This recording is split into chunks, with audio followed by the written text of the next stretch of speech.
Welcome to physics शाला। आज के वीडियो में आपके लिए लेकर आए हैं एस.सी. वर्मा बुक के रोटेशनल मैकेनिक्स चैप्टर का ऑब्जेक्टिव एक्सरसाइज के वीडियो सॉल्यूशन। इस वीडियो में हम फर्स्ट 5 क्वेश्चंस के सॉल्यूशंस देखेंगे। तो सबसे पहला क्वेश्चन जो हमारे पास है वो है late A be a unit vector along the axis of rotation of purely rotating body and B be a unit vector along the velocity of a particle p of the body away from the axis. The value of A dot B is। तो options हमारे पास दिए हुए हैं A 1, B की power B की value -1 और C 0 और D है नन ऑफ दीज। ये 3 ऑप्शन हमारे पास, यहाँ पर 4 ऑप्शन हमारे पास दिए हैं। तो अब मैं आपको क्वेश्चन समझा देता हूँ कि क्वेश्चन क्या बोलने वाला है। क्वेश्चन ये बोल रहा है कि एक ऑब्जेक्ट जो है, यहाँ पर 2 वेक्टर हमें गिवन है, उनमें से एक ऑब्जेक्ट अगर रोटेशनल मोशन कर रहा है, अगर कोई भी एक ऑब्जेक्ट है वो रोटेशनल मोशन करता है, तो एक वेक्टर जो है उसकी रोटेशनल एक्सिस के अलोंग है, जो कि ये ए वेक्टर दिया हुआ है। दूसरा जो वेक्टर है वो बोला गया है कि अगर पी पॉइंट पर एक पार्टिकल है, पी पॉइंट पर जो पार्टिकल पी है उसकी वेलोसिटी, तो वेलोसिटी की डायरेक्शन में बी वेक्टर इस तरह से दे दिया जाए। तो ये अगर हम सामने से देखेंगे तो हमें इस तरह से दिखाई देगा। तो आपको देखिए, ये देखेगा कि ए वेक्टर ये रहा और बी वेक्टर ये रहा। तो ए वेक्टर और बी वेक्टर टॉप व्यू से देखेंगे तो यहाँ पर टॉप व्यू से ये इस तरीके से दिखाई देगा। तो अगर इसको हम थोड़ा सा ऑब्जर्व करते हैं तो ये हमारे पास कुछ इस तरीके का दिखाई देता है। ये ए वेक्टर एंड दिस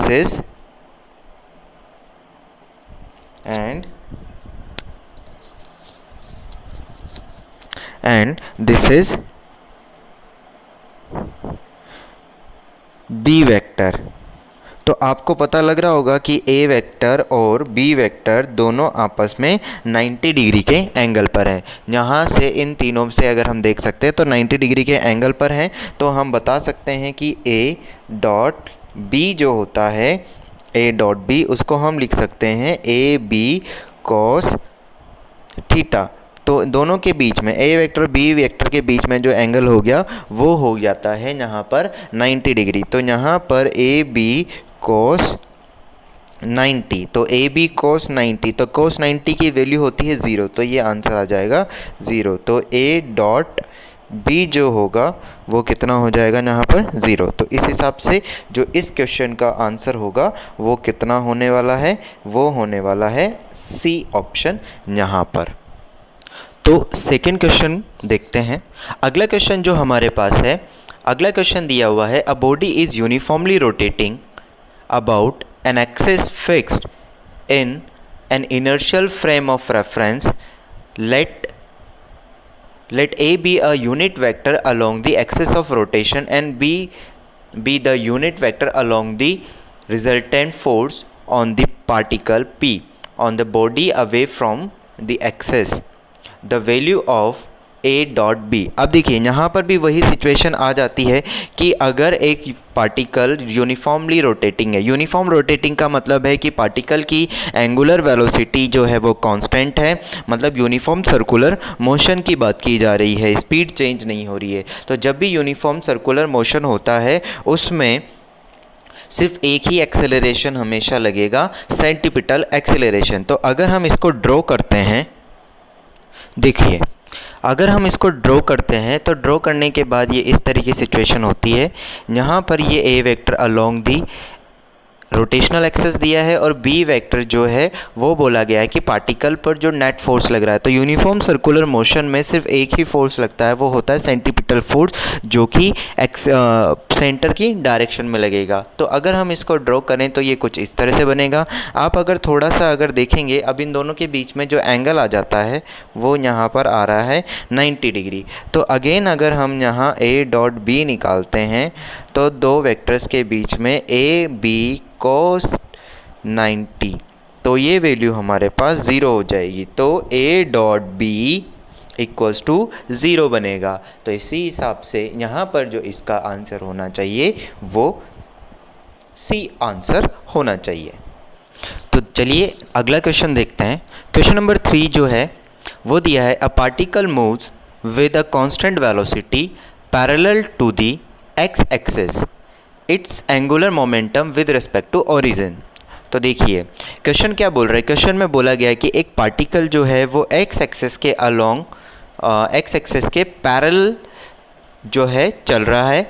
तो हमें बताना है कि उसकी एंगुलर मोमेंटम ओरिजिन के अबाउट क्या होगा। तो सबसे पहले आइए इसका डायग्राम ड्रॉ कर लेते हैं। तो डायग्राम में हमें पता लगता है, जैसा क्वेश्चन में दिया हुआ है कि वेलोसिटी जो है वो एक्स एक्सिस के पैरेलल है। तो एक्स एक्सिस के जब यहाँ पैरेलल दी हुई है तो उस सिचुएशन में अगर पैरेलल दी हुई है, अब हमें यहाँ पर एंगुलर मोमेंटम बताना है कितना होगा एंगुलर मोमेंटम। हमारे पास ऑप्शन दिए हैं is zero, remain constant, goes increasing और गोज डिक्रीजिंग। तो सबसे पहले हमें एक चीज़ हमेशा पता होनी चाहिए, अगर पार्टिकल किसी भी ऑब्जेक्ट का एंगुलर मोमेंटम निकालने के दो तरीके हो सकते हैं। सबसे पहले हमें क्या ये देखना है कि ऑब्जेक्ट जो है वो किस टाइप का मोशन कर रहा है। या तो ऑब्जेक्ट हो सकता है सर्कुलर मोशन में हो या ऑब्जेक्ट किसी ट्रांसलेटरी मोशन में है।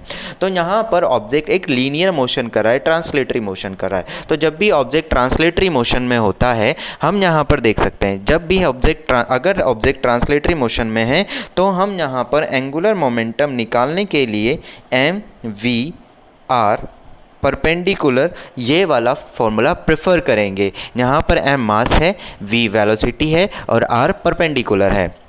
r परपेंडिकुलर जो है वो वेलोसिटी वाली एक्सिस से रेफरेंस पॉइंट के बीच की डिस्टेंस है। देखिए अब देखिए कैसे करते हैं। यहाँ पर ये वेलोसिटी वाली है, तो जब भी आपको इस तरह से क्वेश्चन निकालना हो तो आप क्या करेंगे, वेलोसिटी वाली जो जिस ऑब्जेक्ट जिस डायरेक्शन में जा रहा है उसकी वेलोसिटी के अलोंग एक एक्सेस बना दीजिए, जिसको हम वेलोसिटी एक्सेस बोलते हैं। अब इस पार्टिकल की किसी भी पॉइंट के अबाउट अगर हम एंगुलर मोमेंटम कैलकुलेट करते हैं तो यहाँ पर बोला गया है ओ के अबाउट हमें एंगुलर मोमेंटम बताना है। तो ओ के अबाउट ये डिस्टेंस हम कंसीडर कर लेते हैं आर होगी। ये चीज़ आपको ध्यान रखनी है। तो ये लाइन बनाने के बाद आपको बस क्या करना है, जिस भी पॉइंट के अबाउट आपको एंगुलर मोमेंटम निकालना है उस पॉइंट से इस एक्सेस के, तो ये इस तरह की लाइन बना देने के बाद आपको ये फॉर्मूला अप्लाई करना है। तो हम सबसे पहले वेलोसिटी वाली एक्सिस बना देते हैं। अब इसके अबाउट जैसे कि मैंने पहले भी बोला कि किसी भी पॉइंट के अबाउट अगर आपको एंगुलर मोमेंटम निकालना है तो उस पॉइंट से इस एक्सेस की परपेंडिकुलर डिस्टेंस आप देख लीजिए। तो अगर उस पर्टिकुलर पॉइंट से परपेंडिकुलर अगर हम डिस्टेंस देखेंगे आर से, इस पॉइंट की परपेंडिकुलर अगर हम डिस्टेंस देख लेते हैं तो ये यहाँ पर वी आर हमारे पास निकल कर आ जाता है। तो यहाँ पर अब एंगुलर मोमेंटम का फॉर्मूला क्या होगा, v इजिकल्स ये अगर हम बात करें तो L वैल्यू हो जाएगी m v इंटू आर। अब देखो अगर मान लो इसकी जगह ये कोई दूसरा पॉइंट हम a ले लेते तो a के अबाउट भी अगर मैं एंगुलर मोमेंटम चेक करूँगा तो a के अबाउट भी ये डिस्टेंस r ही आएगी। a के अबाउट ये डिस्टेंस फिर भी क्या आएगी, r आएगी। तो ये हमने o के अबाउट लिया। अब a के अबाउट अगर देखते हैं तो a के अबाउट भी m v r ही आएगा। इसी तरीके से अगर मान लो कोई पॉइंट मैं यहाँ पर ले लेता हूँ, इसके अबाउट अगर मैं चेक करूँगा तो ये डिस्टेंस भी r ही आने वाली है ना। तो ये डिस्टेंस भी r होगी। तो यहाँ पर b के अबाउट भी एंगुलर मोमेंटम कितना रहने वाला है, m v r। तो इस तरीके से हमने क्या देखा कि अगर हम x एक्सिस के अबाउट अगर किसी भी पॉइंट पर एंगुलर मोमेंटम देखते हैं तो वो हमेशा, या o ओरिजिन के अबाउट अगर एंगुलर मोमेंटम देखेंगे तो वो कांस्टेंट रहने वाला है। तो देखो अगर मान लो इसकी जगह हम ऐसे करते हैं o के अबाउट, जब ये पार्टिकल इस जगह पर चला जाएगा, जब ये पार्टिकल इनिशियली जब पार्टिकल यहाँ पर था तो ओ से ये पॉइंट जब यहाँ पर था तो ये डिस्टेंस आर, इसकी परपेंडिकुलर डिस्टेंस ही आ रही थी। जब अगर मान लो कुछ देर के बाद पार्टिकल इस जगह पर चला गया तो परपेंडिकुलर डिस्टेंस यहाँ से ये डिस्टेंस, तो इस पॉइंट की परपेंडिकुलर डिस्टेंस फिर भी यही निकल कर आएगी। तो हमें जब भी किसी पॉइंट के अबाउट, तो हमेशा पार्टिकल इसी एक्सिस पे रहेगा, तो चाहे पार्टिकल यहाँ पर हो, चाहे यहाँ पर हो, चाहे यहाँ पर हो, हमेशा जो डिस्टेंस आने वाली है वो कितनी रहेगी, आर ही रहेगी। तो एंगुलर मोमेंटम इसका हमेशा ओ के अबाउट क्या रहेगा, कांस्टेंट। तो यहाँ पर जो वैल्यू आएगी एंगुलर मोमेंटम की वो कांस्टेंट होगी। इट मीन्स ऑप्शन कितना हो जाएगा, बी ऑप्शन यहाँ पर बन जाएगा। चलिए अगला क्वेश्चन देखते हैं। नेक्स्ट क्वेश्चन है क्वेश्चन नंबर 4। क्वेश्चन नंबर 4 में क्या दिया हुआ है, a body is in pure rotation, the linear velocity v of a particle, the distance r of the particle from the axis and the angular velocity omega। तो यहाँ पर हमारे पास body are related, तो हमारे पास बोला गया है कि एक पार्टिकल जो है एक बॉडी प्योर रोटेशन में है, v उसकी लीनियर वेलोसिटी है ऑफ अ पार्टिकल, एक पार्टिकल की लीनियर वेलोसिटी है, और सेंटर से जो डिस्टेंस है एक्सेस की वो आर दी हुई है, मतलब रेडियस आर दी हुई है। तो अगर हम इसको ड्रॉ करते हैं तो ये कुछ इस तरीके का बनेगा।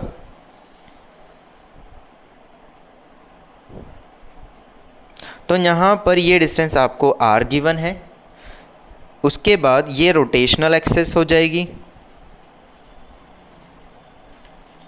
ये हो गई रोटेशनल एक्सेस, ठीक। ये ऑब्जेक्ट अगर रोटेट कर रहा है तो ये ओमेगा।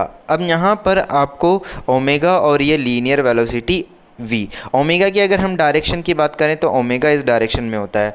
अब एक चीज़ हमें पता होनी चाहिए, हमें बताया गया है कि ओमेगा जो है वो v डिवाइडेड बाई r है।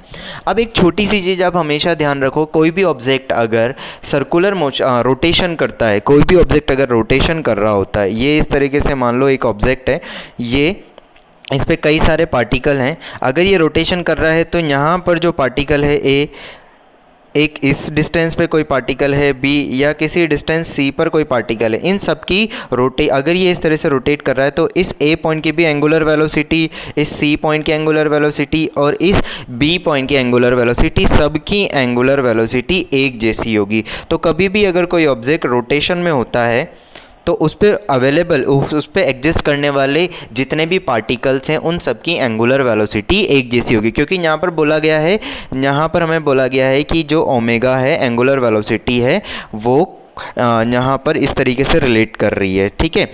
तो ओमेगा जो होता है वो इस तरीके से अलग अलग पॉइंट्स के लिए चेंज नहीं होता है, ओमेगा जो होता है वो आर के साथ चेंज नहीं होता है। चेंज क्या होता है, यहाँ पर अगर हम देखेंगे इस फॉर्मूले के अकॉर्डिंग तो v equals to omega R, तो यहाँ पर अगर हम r चेंज कर देंगे तो वेलोसिटी ज़रूर चेंज हो जाएगी। तो r चेंज करने से ये होगी लीनियर वेलोसिटी, इसको हम बोलते हैं linear velocity,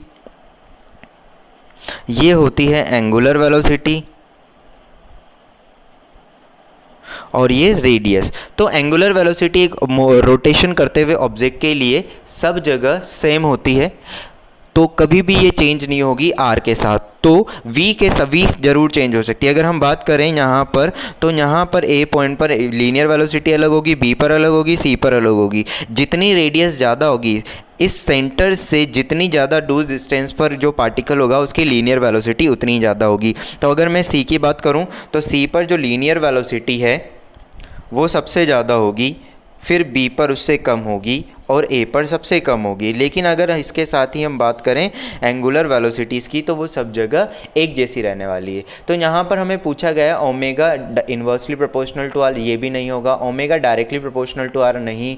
omega equals to 0, omega is independent of R, तो इसका मतलब ओमेगा इंडिपेंडेंट रहता है। तो यहाँ से इस क्वेश्चन से हमें क्या सीखने को मिलता है, इस क्वेश्चन से हमें सीखने को मिलता है कि जो एंगुलर वेलोसिटी है किसी भी ऑब्जेक्ट की, कोई ऑब्जेक्ट अगर रोटेशनल मोशन पे है तो उस पर एग्जिस्ट करने वाले जितने भी पार्टिकल्स हैं सबकी एंगुलर वेलोसिटी जो होगी एक जैसी होगी, लीनियर वेलोसिटी अलग होगी। तो आइए क्वेश्चन नंबर 5 देखते हैं। क्वेश्चन नंबर 5 आपको दिया हुआ है, figure show a small wheel fixed coaxially on a bigger one on the double the radius मतलब यहाँ पर double the system rotates about the common axis, the string supporting A and B do not slip on wheels if x and y be the distance traveled by a and b in the same time interval then. तो हमें बोला क्या गया है, मैं question समझा देता हूँ आपको। क्वेश्चन में बोला है कि दो यहाँ पर डिस्क दी हुई है फ्लाई स्मॉल व्हील से, इन दोनों को कोएक्सली अटैच किया गया है। मतलब ये यहाँ पर इसके अबाउट इस तरीके से रोटेट कर रहे हैं किसी एंगुलर वेलोसिटी के साथ, अगर ये नीचे जाते हैं इस वेट की वजह से। तो हमें पता है, अभी लास्ट क्वेश्चन में हमने देखा कि यहाँ पर इस पॉइंट और इस पॉइंट की एंगुलर वेलोसिटी एक ही जैसी होगी। तो अब यहाँ पर हमें पूछा गया है कि अगर ये रोटेट करते हैं तो यहाँ पर ए जो ऑब्जेक्ट है वो डिस्टेंस ट्रैवल करता है x, ए जो डिस्टेंस ट्रैवल करता है x है, और जो b डिस्टेंस ट्रैवल करता है वो y है। तो एक x डिस्टेंस होगी और एक y डिस्टेंस होगी। एक ऑब्जेक्ट जो a है वो जो डिस्टेंस ट्रैवल करता है वो a x ट्रैवल करता है और b y। हमें इसके बीच में रिलेशन बताना है। अब देखिए सिंपल सा रिलेशन है, किस तरीके से निकालेंगे आइए समझते हैं। तो सबसे पहली बात तो यहाँ पर ये लीनियर डिस्टेंसेस हैं, तो लीनियर डिस्टेंसेस को निकालने के लिए हमें लीनियर वेलोसिटी चाहिए। तो हमें अगर मैं यहाँ पर लिखूँ तो मैं लिख सकता हूँ va इक्वल्स टू होना चाहिए। तो x के लिए हमें क्या देखना पड़ेगा, अगर हम x की बात करते हैं तो x यहाँ पर हम क्या लिख सकते हैं, इस पॉइंट पर इस ऑब्जेक्ट की वेलोसिटी, तो इस ऑब्जेक्ट की वेलोसिटी को मैं मान लेता हूँ v1 और इसकी वेलोसिटी को मैं मान लेता हूँ v2।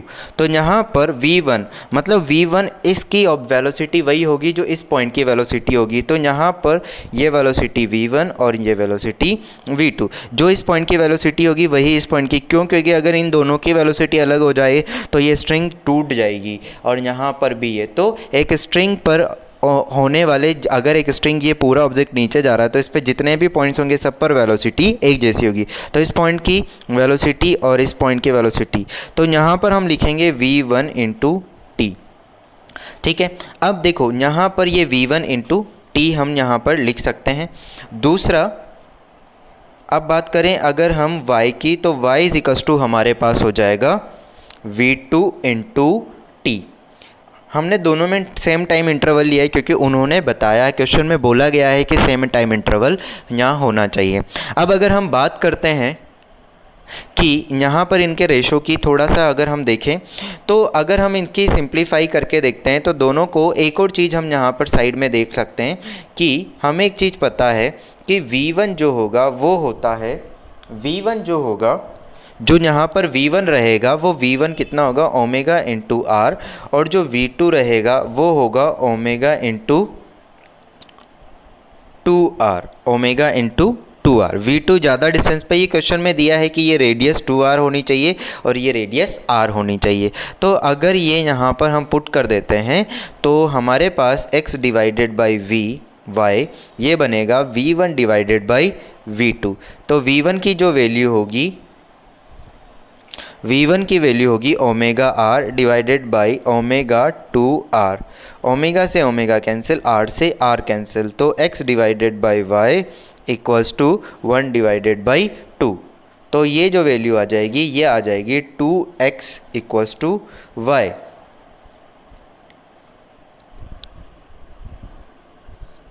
तो इसका मतलब हमारे पास जो सॉल्यूशन आएगा वो कौन सा हो जाएगा, ए वाला सॉल्यूशन। तो हमने यहाँ पर क्या कॉन्सेप्ट यूज़ किया कि इन दोनों की हमें डिस्टेंस चेक करनी थी सेम टाइम में। तो लीनियर डिस्टेंस के लिए हम लिखते हैं v velocity, linear velocity into time. तो x इक्वल्स टू हो गया v1 into T, y equals to हो गया v2 इंटू टी। v1 को हमने लिखा v1 equals to omega R, v2 equals to omega R, क्योंकि दोनों पार्टिकल, दोनों डिस्क एक साथ, दोनों व्हील्स एक साथ कनेक्टेड है तो एंगुलर वेलोसिटी एक होगी, लेकिन रेडियस अलग अलग है तो v2 ये हुआ। दोनों को डिवाइड किया हमने, दोनों को डिवाइड किया तो r से, तो यहाँ t से t कैंसिल आउट हो गया। फिर v1 की जगह हमने ओमेगा r पुट किया और v2 की जगह ओमेगा 2r पुट किया। जब हम इसको देखते हैं तो x divided by y equals to 1/2, तो ये हमारे पास रिलेशन आ जाता है। ठीक है, तो आज इस वीडियो में हम क्वेश्चन नंबर, इस वीडियो में हमने क्वेश्चन नंबर 1 से लेकर क्वेश्चन नंबर 5 तक के वीडियोस को क्वेश्चंस को हमने डिस्कस किया। नेक्स्ट वीडियो में हम क्वेश्चन नंबर 6 से लेकर क्वेश्चन नंबर 10 तक के क्वेश्चंस को हम डिस्कस करेंगे। तो अगर आपको वीडियो पसंद आया हो तो इसे लाइक कीजिए, सब्सक्राइब कीजिए और आगे के क्वेश्चंस के सॉल्यूशन जानने के लिए बने रहिए पाठशाला के फिजिक्स शाला के साथ।